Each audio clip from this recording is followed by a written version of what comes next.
$15 billion. Poof! Gone. The largest industrial bankruptcy in modern European history. This wasn't some speculative crypto scam or a software startup that failed to find an audience. This was Northvolt, the undisputed crown jewel of Europe's green energy revolution, backed by Goldman Sachs, Volkswagen, and the deep pockets of European governments.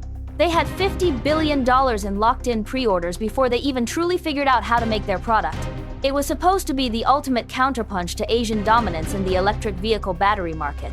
Instead, it became a massive financial black hole.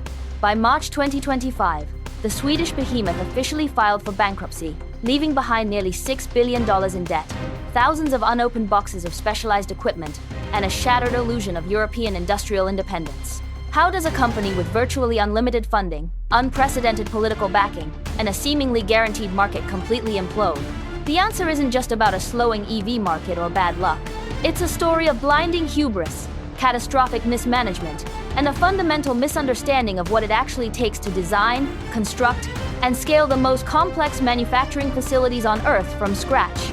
Back in 2015, two former Tesla executives looked at the European automotive landscape and saw a massive vulnerability.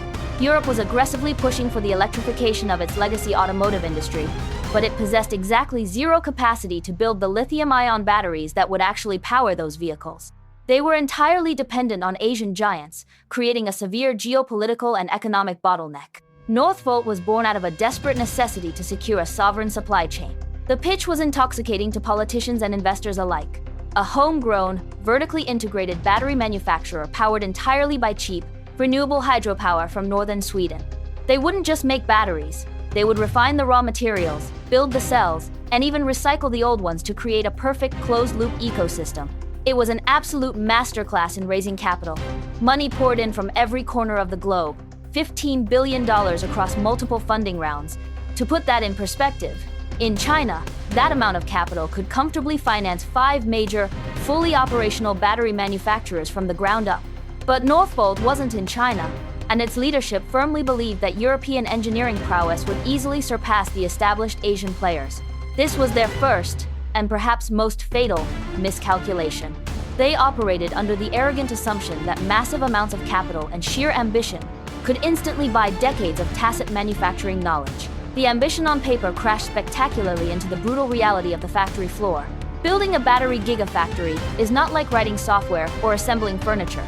It requires a symphony of perfectly synchronized chemical, mechanical, and electrical engineering. A single speck of dust or slight temperature variation can ruin an entire production batch. Northvolt decided to build the plane while flying it at supersonic speeds. They imported highly specialized machinery from a Chinese supplier, but the integration process was an absolute nightmare. A profound cultural and communicative chasm immediately opened up. Chinese engineers, who were accustomed to working around the clock to solve complex production bottlenecks, found themselves clashing with a European work culture that strictly adhered to standard operating hours. Tons of highly calibrated machinery would arrive on site and vanish into the chaos, or sit idle for months. At one point, Europe's first custom cylindrical battery production line was powered on exactly once and then left in a warehouse untouched for 3 years due to a lack of raw materials and operational know-how. Poorly translated manuals led engineers with no commercial battery experience to make disastrous, uneducated guesses. It was an environment of total operational chaos. When they finally did start producing cells, the failure rate was nothing short of staggering.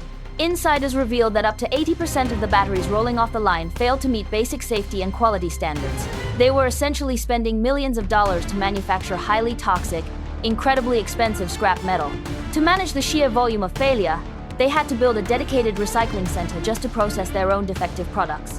While the flagship factory in Skellefteå was operating at barely 1% of its intended capacity, delivering less than a fraction of a percent of its promised output for the year, Northvolt's management made a decision that defies all logic and basic business principles. Instead of stopping the line, diagnosing the catastrophic chemical failures, and fixing the core manufacturing process, they aggressively doubled down on expansion. They announced a massive new multi-billion-dollar Gigafactory in Germany. They secured massive financing for another colossal facility in Quebec, Canada. They also dove headfirst into grid storage, upstream lithium refining, and research of next-generation chemistries. They tried doing a dozen incredibly difficult things at once without mastering a single one. This was a classic case of what happens when a company is run by the narrative rather than the numbers. They felt immense pressure to keep announcing massive new projects to maintain the illusion of hyper-growth, justify their astronomical valuation, and keep the investment money flowing. But behind the glossy press releases and the politician photo ops, the company was bleeding cash at an apocalyptic rate. Statistics show that by late 2023 and into 2024, Northvolt was losing well over $100 million every single month, essentially setting piles of cash on fire with nothing to show for it. The grand illusion could only be sustained for so long before gravity took over. The external macroeconomic environment began to turn incredibly hostile. The European EV market cooled down as economic uncertainties and changing subsidies altered consumer behavior. Asian competitors, operating with healthy profit margins and decades of efficiency, relentlessly cut prices, flooding the market with highly reliable batteries.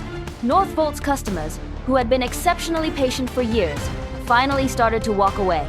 The breaking point became glaringly obvious when automotive giant BMW publicly canceled a massive $2 billion battery supply contract simply because Northvolt couldn't physically deliver the product they had promised.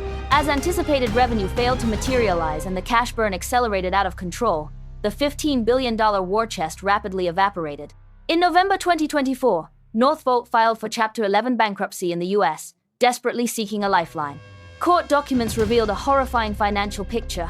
They had accumulated a staggering $8 billion in debt and had only $30 million left in cash, barely enough to keep the factory lights on and pay their thousands of employees for about a single week. The founder quietly stepped down from his role as CEO, reportedly refusing to answer questions about his personal financial gains.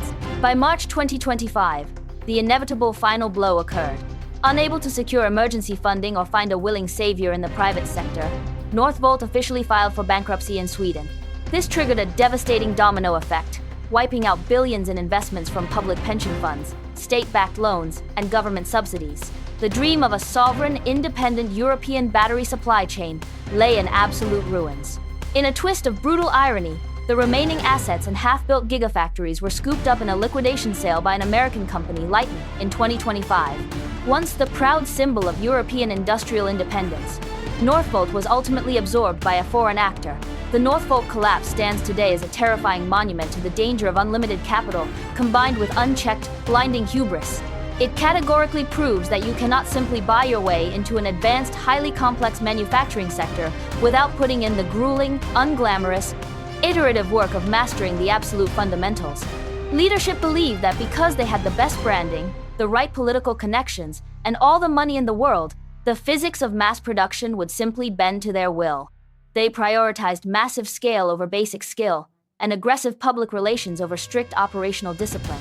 The $15 billion lesson left in the wake of this disaster is crystal clear. When companies fail to learn, they inevitably learn to fail.